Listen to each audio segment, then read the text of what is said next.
ॐ तद्विष्णोः परमं पदं सदा पश्यन्ति सूरयः दिवीव चक्षुराततम्। तो ये जिज्ञासुजनों, आज हम लोग ब्रह्म संध्या के मंत्रों के क्रम में अगमर्षण मंत्र का अर्थ समझेंगे। अगमर्षण मंत्र को पापनाशक मंत्र भी कहते हैं, तो इनका अर्थ हम आज समझेंगे। इसके पहले हमने ब्रह्म संध्या के क्लासेस में ओम का अर्थ समझा है। जो व्याहृतियाँ हैं भूम भूर भुव स्व एट्सेट्रा, उनका भी अर्थ समझा है। गायत्री मंत्र का अर्थ समझा है और आचमन मंत्र ओम सन्नो देवी रविष्य आपो भूत पीते का भी अर्थ जाना है पहले की क्लासेस में। तो आज हम लोग अगमर्षण मंत्र का अर्थ समझेंगे। अगमर्षण मंत्र का मतलब होता है पापनाशक मंत्र। यह ऋग्वेद के 10वें मंडल का 190वां सूक्त है। ऋग्वेद मंडल 10 सूक्त number 190, the total 191 suktas in 10th mandal. Total 191 सूक्त है, उसमें से हम 190 की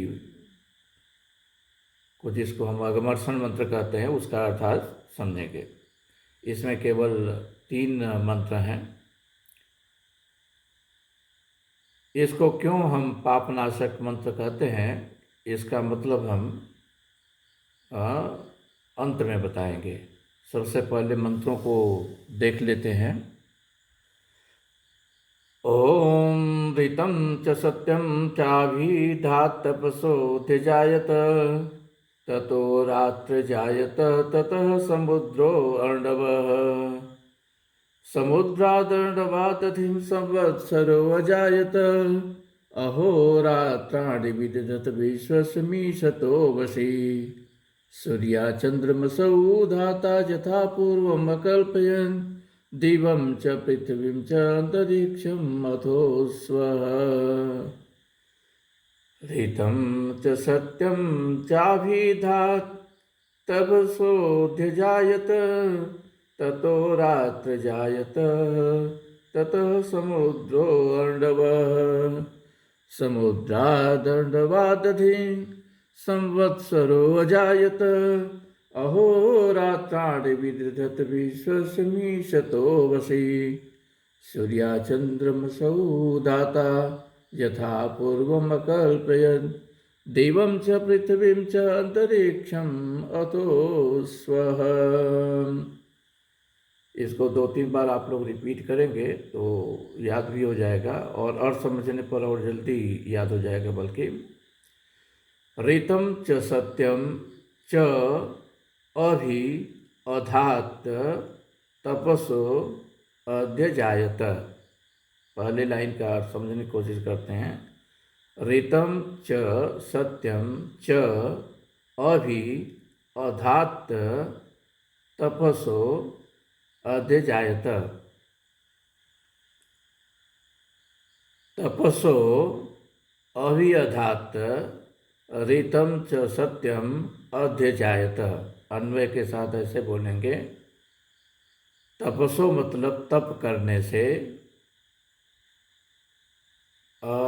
अभिअधात् का मतलब है सर्वत्र देदीप्यमान। जो परमात्मा सर्वत्र देदीप्यमान है, ओके, यहाँ पर परमात्मा का नाम नहीं दिया हुआ है सीधे, लेकिन उसी के लिए इंगित करता है।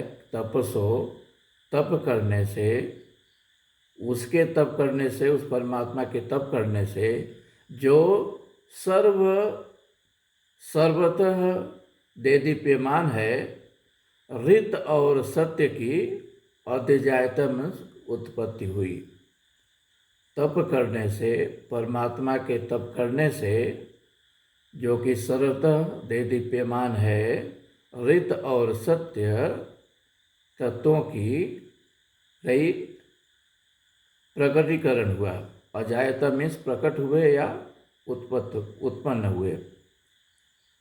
हमारे जितने भी सूक्त हैं वेदों में, उनमें कुछ सूक्त जो है सृष्टि के निर्माण की बात करते हैं, जैसे पुरुष सूक्त है और हिरण्यगर्भ सूक्त है, नासदीय सूक्त है। उसी क्रम में अगमर्षण मंत्र का कि ये तीनों श्लोक भी एक्चुअली सृष्टि की उत्पत्ति और विकास विनाश आदि के कारण का अध्ययन कराते हैं। अब इसमें ऋत का मतलब क्या है? सामान्य भाषा में तो ऋत को भी सत्य कहते हैं, तो उसी को दो बार क्यों कहा गया? ऋत और सत्य, इन दोनों की उत्पत्ति हुई किससे? तप करने से। और वो तप जो है किसके द्वारा की गई है? सर्वदेदीप्यमान राइट ईश्वर से। तो सबसे पहले ये समझते हैं यहाँ पर तप का मतलब क्या है। तप का राइट, यह सर्वज्ञ सर्वविद यत ज्ञानमय तप, जो परमात्मा सर्वज्ञ है, सर्वविद है, ज्ञानमय है, राइट, उसके ज्ञानमय होने को तप कहते हैं। वो ऐसे ज्ञानमय है कि जो भी वो इच्छा करता है, तदक्षेत सो काम्य, जो भी वो कामना करता है, और राइट, जब भी वो इक्षण करता है, उसके इक्षण का होने का ज्ञान ही तप कहलाता है। उसका ज्ञान ही तप कहलाता है। क्यों? कि वो इच्छा करता है और इक्षण मात्र से ही सृष्टि बन भी जाती है और उसका प्रलय भी हो जाता है। उसका बढ़ना और नाश होना दोनों जस्ट उसके परमात्मा के इक्षण मात्र पर ही डिपेंड करता है। और उसके उस इक्षण मात्र से, जो कि सर्वज्ञ है, सर्वविद है, जो ज्ञानमय है, संपूर्ण ज्ञानमय है, उसी को हम उसका परमात्मा का तप कहते हैं। यदैक्षत सो कामयत, यह सर्वज्ञ यह सर्वविद यस्य ज्ञानमय तप, तो उसी को हम राइट तप कहते हैं। उस परमात्मा का इक्षण ज्ञान ही तप कहलाता है, तो उसको हम तप कहते हैं। और उसके इस तप से ऋत और सत्य की उत्पत्ति होती है। तो ऋत क्या है? एक बहुत सामान्य भाषा में देखेंगे तो एक सत्य है जो दुनिया का सत्य है, और जिसको एक तरह से भाषित सत्य कहते हैं। वो एक्चुअल सत्य नहीं है, बल्कि वो एक तरह का भाषित सत्य है।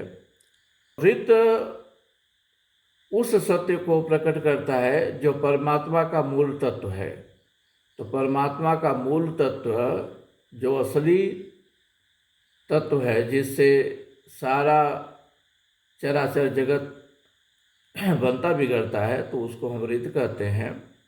और भाषित सत्य है वो जीवात्मा लेवल का है, जिसको वो ऐसा भास करता है कि है, राइट, वो है या नहीं है, वो केवल भास मात्र है। तो बहुत संक्षेप में कह सकते हैं कि परमात्मा का जो सत्य है वो ऋत है, और जो जीवात्मा का जो सत्य है वो राइट, उसको सत्य कहते हैं। तो कहते हैं यहाँ पर कि जब परमात्मा ने, जो कि सर्वतः देदीप्यमान है, जब उसने तप किया तो उसे ऋत और सत्य की उत्पत्ति हुई। ऋत सत्य राइट अजायता मीन्स उनका प्रकटीकरण हुआ, उनकी उत्पत्ति हुई। और इससे ततो उसके बाद रात्र अजायत, उसके बाद रात हुआ, ततः समुद्र अर्णव, उसके बाद अर्णव समुद्र रय उत्पन्न हुआ। रात्र जायत का मतलब है यहाँ पर प्रकृति का विनाश। तो कहते हैं ना, सारी प्रकृति का सारे सृष्टि का जो लय हो जाता है तो रात्रि के बराबर है, उसको रात्रि मानो, और सृष्टि का उत्पन्न होना दिन मानो। तो राइट, तो हमेशा सृष्टि के बाद प्रलय होता है, प्रलय के बाद फिर सृष्टि होती है। तो हम कह सकते हैं कि परमात्मा तो हमेशा हमेशा के लिए रित है, लेकिन राइट जब प्रलय होता है तो रात्रि हो जाती है, और उसके बाद फिर से अर्णव समुद्र का राइट उद्भव होता है। अर्णव समुद्र वो गतिमान ऊर्जा है, राइट, प्रभु की वो गतिमान ऊर्जा है जिसके प्रवाह से सृष्टि की रचना होती है।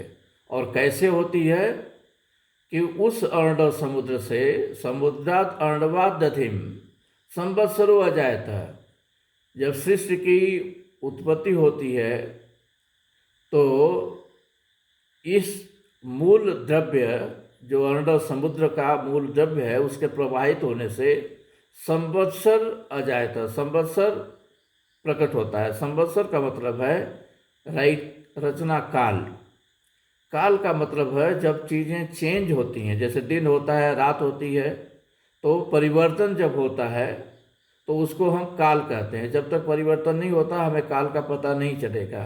कहते हैं कि जैसे लगता है कि सारा समय स्थिर हो गया है, मतलब कोई परिवर्तन नहीं हो रहा है। लेकिन जब इस अर्णव समुद्र से, इस गतिमान मूल द्रव्य से जब सृष्टि की उत्पत्ति होती है तो उसके साथ साथ कालचक्र भी पैदा होता है। कालचक्र का उद्भव होता है, उसको संवत्सर कहते हैं। कालचक्र में केवल दिन रात नहीं होते हैं, उसमें छोटी छोटी यूनिट भी हैं, बट स्टार्टिंग करने के लिए दिन और रात होते हैं। तो कह रहे हैं अहो रात्राणि, अहो मतलब दिन, रात्राणि मतलब रात, राइट। विदधत विश्वस मीसतो वशी, राइट। मीसतो वशी मीन्स उसके जैसे पलक झपकते ही से, मतलब जैसे वो क्षण करता है और दिन और रात सब कुछ उत्पन्न हो जाते हैं, राइट। परमात्मा को कुछ करने की ज़रूरत नहीं पड़ती है, उसको इसके लिए न किसी अवतार की ज़रूरत पड़ती है न कुछ। वो तो ओके एक क्षण मात्र से सब कुछ पैदा कर देता है, एक क्षण मात्र सब कुछ का विनाश कर देता है। तो राइट, इस अर्णव समुद्र जो मूल द्रव्य है, सृष्टि का मूल द्रव्य जो इस परमात्मा ने पैदा किया है, उससे कालचक्र उत्पन्न हुआ, और उसी से अहो मीन्स दिन, रात्राणि मीन्स रात, राइट। विदधत राइट उत्पन्न हुआ, बना।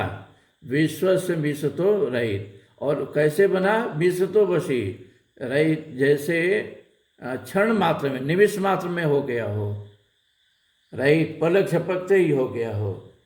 और ये सभी चीज़ें ऐसे ही बनी कि सूर्या चंद्रम असौ धाता यथा पूर्वम अकल्प। यथा पूर्व अकल्प में जैसे पूर्व की सृष्टि बनी थी, पहले जैसे सृष्टि बनी थी वैसे ही फिर से सूर्य चंद्र ये सबका सभी लोक बने, राइट, दिव्य लोक बने, पृथ्वी, अंतरिक्ष, ये सभी चीज़ें का निर्माण, पूर्ण निर्माण हो गया, राइट। कैसे हुआ?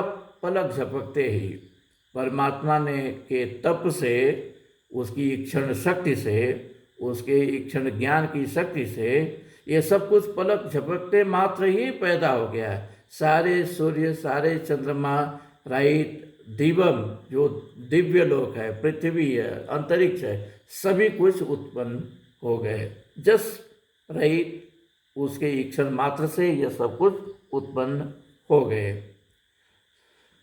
कैसे उत्पन्न हुए? यथा पूर्वकल्प, जैसे पूर्व की सृष्टियां बनी थी एग्जैक्टली वैसे ही हुआ, कुछ परिवर्तन नहीं हुआ। जैसे पहले सृष्टि बनती थी एग्जैक्टली वैसे, क्योंकि परमात्मा ऐसा नहीं कि राइट कुछ इनअक्यूरेट है, पहली बार कुछ किया दूसरी बार कुछ किया।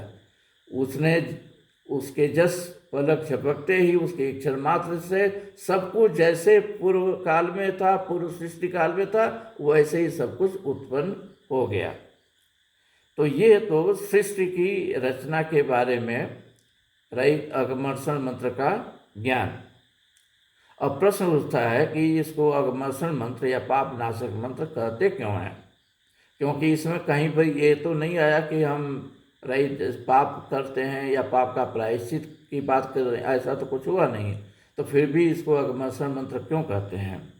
उसका कारण समझने के लिए एक छोटा सा एग्जाम्पल दूसरी ढंग से लेते हैं। सपोज एक आदमी पाप कर्म करता है।